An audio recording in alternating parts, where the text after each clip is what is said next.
मलिका बरतानिया और मुसलमान शख्स की बेमिसाल दोस्ती।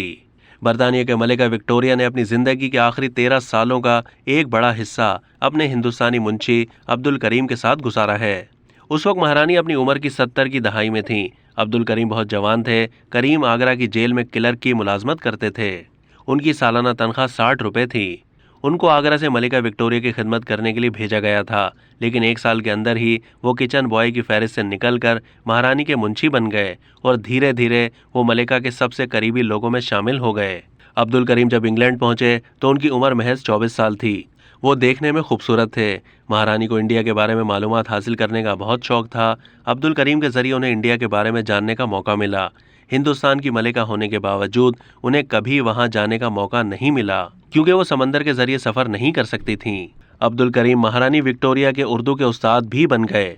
उन्हें 13 साल तक उर्दू की तालीम दी। बहुत कम लोगों को मालूम है कि महारानी विक्टोरिया उर्दू लिखना और पढ़ना बखूबी जानती थीं। मलिका करीम को दिन में 6 बार खत लिखती थीं। एक खत में महारानी ने लिखा कि तुम्हें ये मालूम नहीं मेरे लिए तुम्हारे क्या मायने हैं। दोनों के बारे में जिस्मानी ताल्लुकात के बारे में कोई भी शवाहिद सामने नहीं आए। कहते हैं कि दोनों के दरमियान रूहानी रिश्ता था। मलिका विक्टोरिया से अब्दुल करीम की कुर्बत बहुत बढ़ गई थी और वो उनके साथ साए की तरह रहने लगे थे।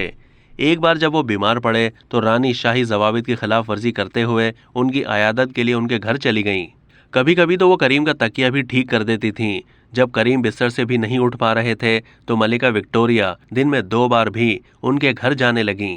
बस्ता भी साथ लेकर जाती थीं ताकि करीम उन्हें लेटे लेटे उर्दू पढ़ा सकें।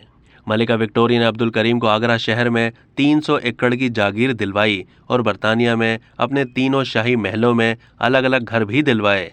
उन्हें अपने सीने पर मेडल लगाकर चलने और तलवार रखने की इजाज़त दी गई। मलिका की अब्दुल करीम से कुर्बत और उन पर यकीन का ये नतीजा हुआ कि शाही महल में सब लोग अब्दुल करीम के मुखालिफ बन गए। हालात ये पैदा हो गए कि पूरे शाही महल के अमले ने करीम के खिलाफ हड़ताल करने की धमकी दे दी और कहा कि अगर मलिका अब्दुल करीम को अपने साथ पूरे यूरोप के दौरे पर ले जाएंगी तो वो सब इज्तिमाई इस्तीफा दे देंगे। लेकिन मलिका ने उनकी एक नहीं सुनी। जब उनको इस बात का इल्म हुआ तो उन्होंने अपनी मेज़ पर रखी हर चीज़ फेंक दी। बाद में किसी ने भी इस्तीफा नहीं दिया और रानी करीम को अपने साथ यूरोप भी ले गईं।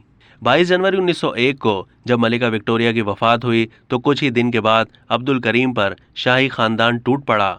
उनके घर पर छापा मारा गया। उनसे रानी के तमाम खतूत वापस लेकर उन्हीं के सामने नजर आतिश कर दिए गए। करीम की अहलिया और उनके भतीजे भी वहां मौजूद थे। उन्हें सबके सामने बेहद जलील किया गया। उनसे इंडिया वापस जाने के लिए कहा गया। मलिका ने आगरा में उन्हें बहुत जागीर दी थी। इंग्लैंड से वापस आकर वो वहीं रहे और 1909 में उनकी भी वफात हो गई। अब तक के लिए इतना ही। मजीद मालूमात के लिए डेली जंग के यूट्यूब चैनल को सब्सक्राइब कीजिए।